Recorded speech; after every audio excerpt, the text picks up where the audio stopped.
이제 더 이상 두고 볼 수만은 없다. 팬들이건 언론이건 목소리를 내야 할 타이밍이다. 팀의 베테랑 선수라고 해서 비난을 피해가는 건 있을 수가 없는 일이다.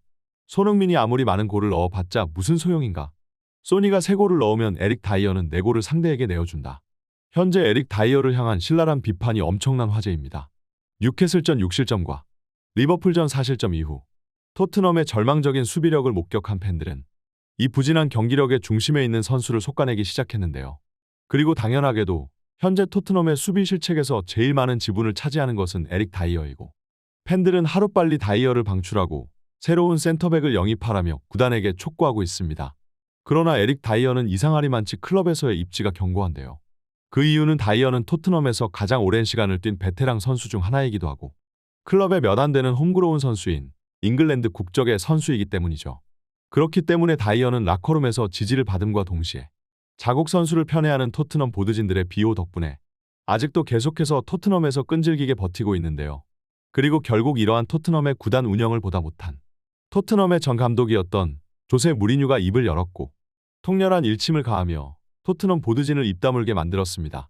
손흥민 최대의 적은 페리시치도 콘테도 아닌 에릭 다이어인 이유, 지금부터 풋볼 랭킹과 함께 알아보시죠. 나폴리 선수 한 명에 대해 이야기를 해주겠다. 나는 토트넘 시절 그 선수를 영입하기를 바랬고 직접 영상통화까지 나누었다.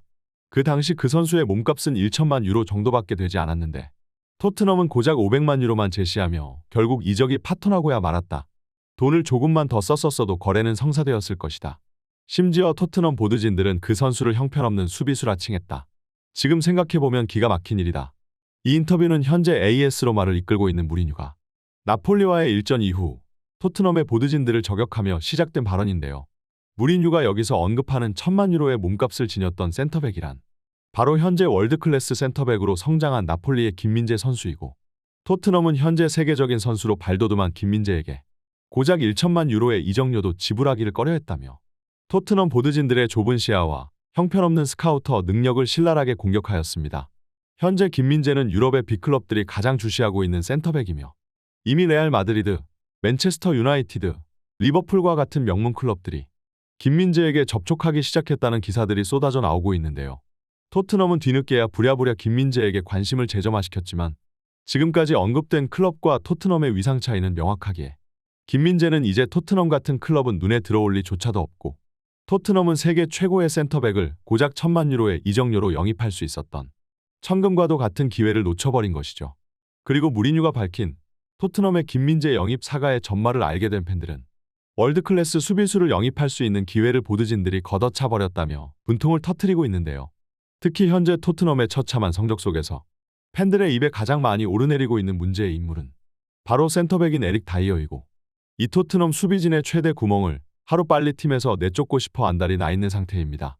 토트넘은 이번 시즌 전체적으로 답답한 경기력을 선보였으나 지루하고 수동적인 축구를 하는 콘테 사단이 팀을 떠난 뒤 손흥민의 득점포가 재가동되기 시작하였고, 실제로 최근 토트넘의 득점 페이스는 그리 나쁜 편이 아니었는데요.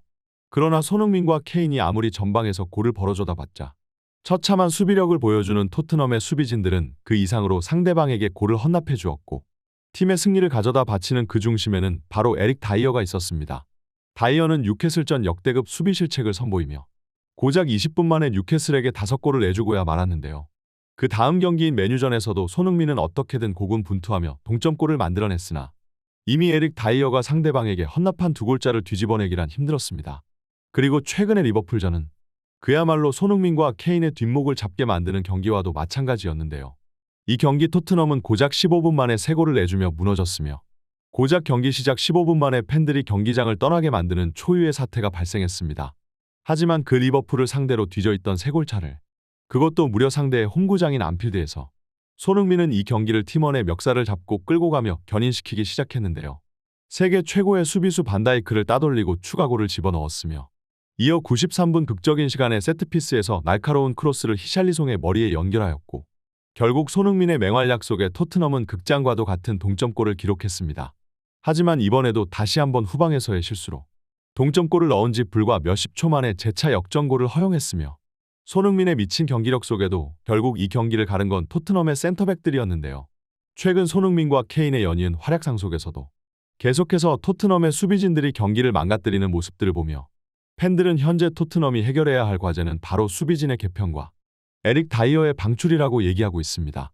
나는 처음에는 손흥민을 지원해줄 미드필더가 문제라고 생각했어. 하지만 오산이었어. 지금 토트넘의 제일 큰 문제는 수비수야. 단지 잉글랜드 선수라는 이유만으로 팀에 잡아두고 있다니. 이게 말이 되는 거야? 심지어 다이어는 토트넘에서 가장 오랜 기간 뛰어온 선수라 라커룸의 지지마저 받고 있지. 이 어처구니 없는 인맥축구를 끝내야만 해. 손흥민도 겉으로만 표현을 안 할 뿐이지 현 토트넘 최대의 문제점을 알고 있을 거야. 그 케인마저 최근 인터뷰를 통해 토트넘의 수비진을 저격하기 시작했어. 레비 회장은 하루빨리 다이어를 내쫓고 수비진을 개편해야 해. 다이어는 현재 프리미어 리그에서 제일 형편없는 모습을 보여주고 있는 수비수지만 단지 잉글랜드 국적과 팀의 베테랑 선수라는 이유만으로 아직까지 팀에 남아 버티고 있는 상황인데요. 선수에게 있어 가장 우선시 돼야 할 것은 첫 번째도 실력, 두 번째도 실력이건만. 이런 어처구니 없는 이유들로 다이어의 방출을 만류하고 있는 토트넘의 보드진들의 모습은 왜 최근 토트넘의 팀 상황이 그렇게 엉망진창인지 알 수 있는 대목입니다. 손흥민은 다가오는 크리스탈 팰리스전에서 계속해서 골사냥에 나서는데요. 이번 경기만은 제발 토트넘 수비진들이 팀을 승리로 이끌려고 하는 손흥민의 발목을 붙잡지 않았으면 좋겠습니다. 이번 소식은 여기까지입니다. 좋아요와 구독 부탁드리며 다음에도 더 나은 소식으로 돌아오겠습니다. 풋볼 랭킹이었습니다. 감사합니다.